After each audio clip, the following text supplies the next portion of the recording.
Bonjour à tous, bienvenue sur votre émission Pourquoi Padré. Et aujourd'hui, nous traitons une question de Ken, une vaste question. Qu'est-ce que la grâce ? Il y a des bibliothèques entières qui ont été écrites sur ce thème. Donc en 3 minutes, il sera difficile de tout dire. Je vais faire un bref résumé qui vous donnera peut-être envie de creuser cette question. Bon, d'abord, la grâce, on en vit tous quand on est chrétien parce qu'on la reçoit jour après jour de notre Seigneur. C'est le cadeau de Dieu, la grâce. Au fond, c'est tout ce qui sort de Dieu pour atteindre l'homme, pour le rejoindre dans son corps, dans son esprit. Nous recevons jour après jour la grâce de Dieu, la grâce de vivre, de nous réveiller le matin, la grâce de pardonner, la grâce d'être pardonné, la grâce de faire le bien. Toutes les bonnes choses que nous recevons et que nous faisons, au fond, ce sont des grâces que Dieu nous envoie de 1000 manières. La grâce la plus fondamentale, c'est la grâce que nous recevons au baptême, la grâce d'être sauvé, d'être fils et fille de Dieu, d'être justifié, d'être sauvé, c'est-à-dire de passer de l'état de pécheur à l'état de sauvé et d'être ainsi introduit dans le paradis. C'est la grande grâce, c'est la grâce des grâces. Et puis, il y a toutes ces grâces du quotidien. Seigneur, donne-moi la grâce de réussir un examen, donne-moi la grâce de guérir, donne la grâce à telle et telle personne. Et nous demandons dans nos prières en permanence des cadeaux au Seigneur. Et il veut que nous le fassions parce qu'il se plaît à nous faire des dons.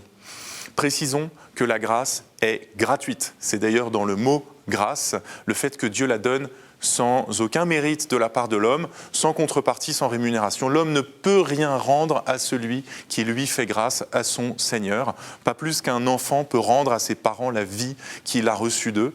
La grâce, elle est gratuite et c'est sa définition.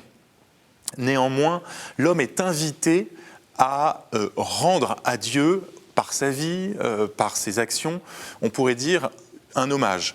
Et cet hommage est de la manière dont il reçoit la grâce. Il faut être réceptif à la grâce. Il faut avoir un cœur généreux, un cœur bon, pour que le Seigneur puisse y mettre sa grâce. Et ça, c'est la part de l'homme.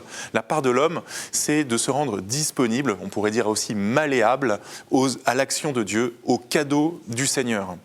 Nous sommes donc un peu à l'exemple de Sainte Thérèse de l'Enfant Jésus, qui a été un peu cette apôtre, invité à une attitude de l'enfance, recevoir tout de Dieu et ainsi agir comme il le veut, comme des enfants qui sont heureux de tout recevoir de leur Père. Si bien que la grâce, et je conclus avec cela, tient dans un paradoxe. La grâce est une collaboration, c'est l'œuvre de Dieu à 100%, mais c'est aussi l'œuvre de l'homme à 100% dans la mesure où l'homme est sollicité, où Dieu veut que ce soit toujours l'homme qui agisse. Et c'est à ce moment-là que Dieu lui-même intervient en donnant son Esprit Saint, en donnant sa grâce et ses cadeaux. La grâce n'annule pas la nature de l'homme, mais elle la perfectionne, elle lui fait porter tout son fruit. Voilà le grand paradoxe de la grâce qui vient résumer tout ce que nous pouvons en dire. Il y a encore, bien sûr, beaucoup à découvrir et à vivre de cette grâce. Ken, merci pour cette question. Vous pouvez tous poser vos questions par mail à pourquoipadré@ktotv.com ou sur les réseaux sociaux avec le hashtag pourquoipadré. Retrouvez toutes les vidéos de Pourquoi Padré sur ktotv.com. À très bientôt.